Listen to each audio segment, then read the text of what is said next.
The prompt for today is celestial. So that made me think automatically of like stars and the Milky Way. And so I wanted to do a night scene with a very starry sky and some other things in it. And I couldn't really decide what. So I started going through all of my photographs.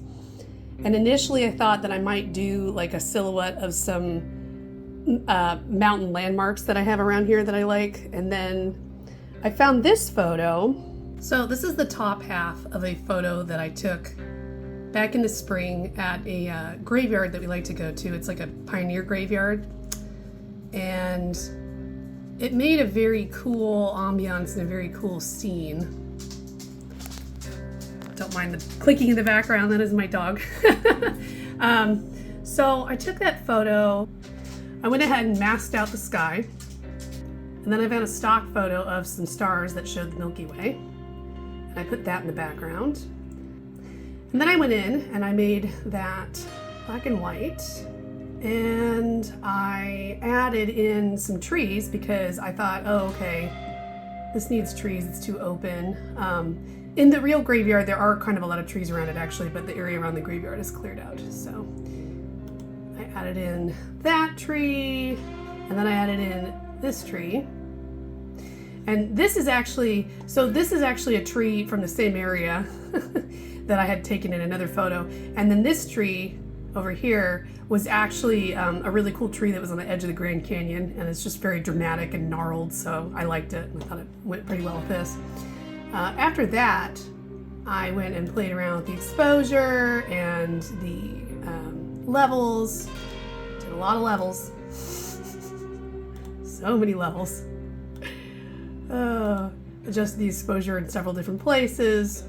And then, so you finally end up with this photo. And I really like this one. I think it has like a very cool mood about it.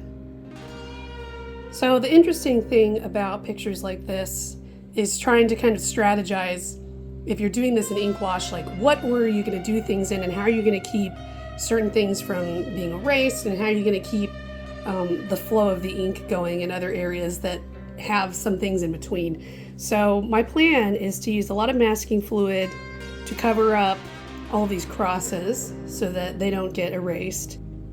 And I'm going to start out by doing the sky.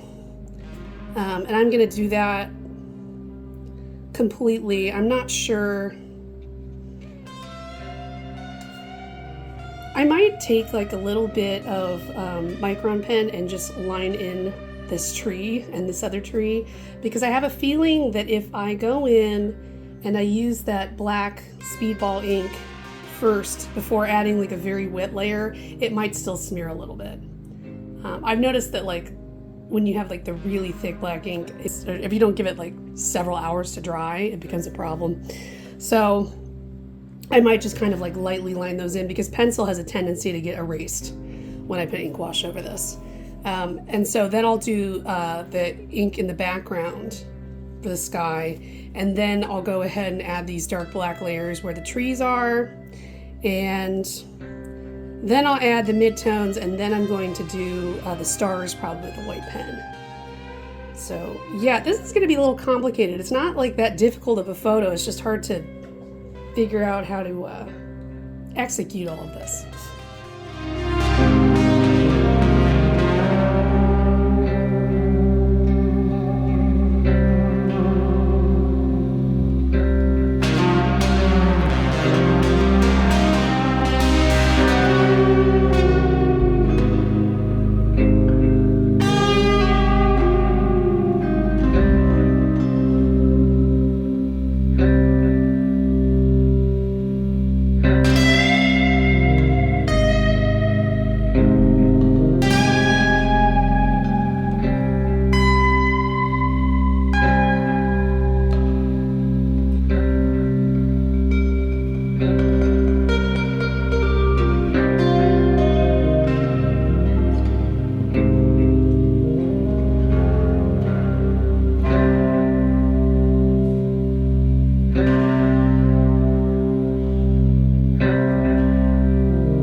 It is finished.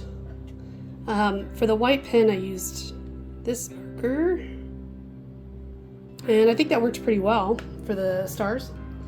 Yeah, I'm pretty happy with it. I think it pretty much turned out how I expected.